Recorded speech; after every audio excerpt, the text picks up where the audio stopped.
যারা মনে করে ঘুমের কারণে ফজর করতে পারে না মানুষ, তাহলে জোহরে মানুষ কোথায়? কেউ ঘুমায় না তখন। যারা বলে কাজের ব্যস্ততায় জোহরে মানুষ নামাজ পড়ে না, আমি বলবো মাগরিব আর ঈশায় কারো কাজ থাকে না, অফিসিয়াল সমস্ত ডিউটি 5টা বাজে শেষ, ঈশার নামাজের মানুষ কোথায়? যারা বলে আড্ডাবাজি দুনিয়াদারির ব্যস্ততায় মানুষ ঈশা পড়তে আসে না, টিভি গান বাজনা নাটক সিনেমায় ব্যস্ত থাকে, আমি বলবো ফজরে মানুষ কোথায়? তখন তো টিভি চলে না কোথাও, পৃথিবীর কোথাও কোনো ডিউটির টাইম নাই ফজরে। চৌকিদার ছাড়া, কে ছাড়া?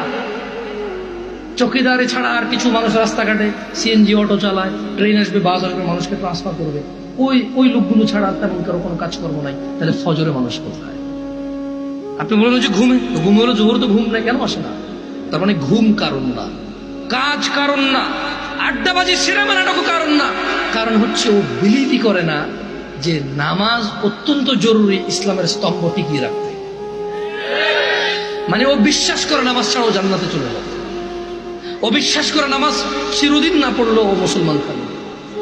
এটা হচ্ছে মূল কারণ নামাজ না পড়া।